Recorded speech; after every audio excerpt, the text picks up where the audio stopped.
actually never entered the UK's economy, what is the country of origin and what is the country of export?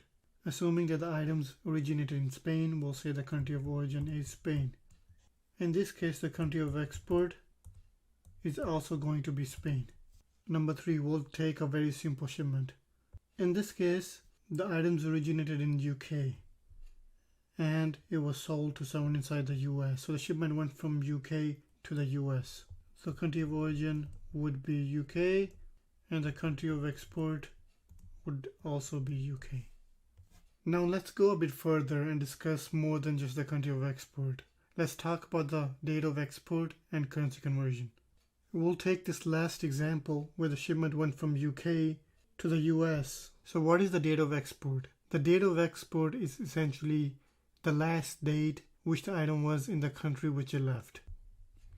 In other words, it was the last date of the items in the exporting country. So let's do a couple of examples. We'll say we have UK and US. In this first example, we'll take the shipment from UK to the US and saying it left UK on 10/1/2019.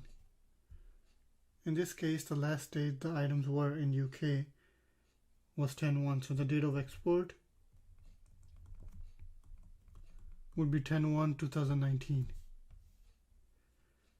In this second example, we'll take the shipment from UK and say they left UK on 10/1.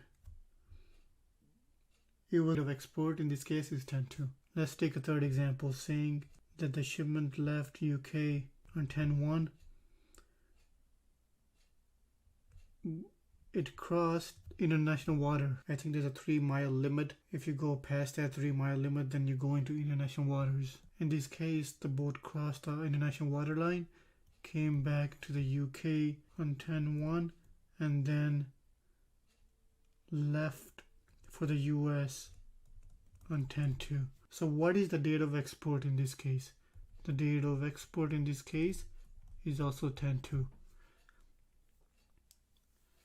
Even though the boat, the ship, or the vessel left UK, crossed the international water border, came back into the UK, and then left again to go to the US, it doesn't matter. The last time the items were in UK was on 10/2 before it came into the US. So that's why the date of export in this case is also 10/2. Let's just do another example. In this case, the boat leaves the UK on 10/1, then comes back. Then they leave again on 10/2, then they come back. Then they leave again on 10/3, then they come back. Then they leave again on 10/5 and go to the US. What is the date of export in this case? In this case, the date of export is 10/5/2019 because that was the date on which the shipment was last inside the exporting country. If you see any questions on the exam which talk about international waters, leaving the port limit, or anything else, just ignore all of that. See what date the items were in the last country at the last time, and that's going to be your date of export. The date of export is directly related to the currency conversion. Currency conversion happens on the date of export. So currency conversion is directly related to the date of export. As we know, currency can fluctuate every single day. It is fluctuating every single day. One day you can have £1 equaling to $1, but on the other day you have £1 equaling to $1.25. So as we know, currency conversion is something that's going on every single day. In fact, every single minute it goes up and down. So when you're declaring something to US Customs, you have to look at the date of export, and whatever the currency conversion rate was on that date of export, that's the rate you tell US Customs. What happens if the date of export is actually on the weekend or on a federal holiday?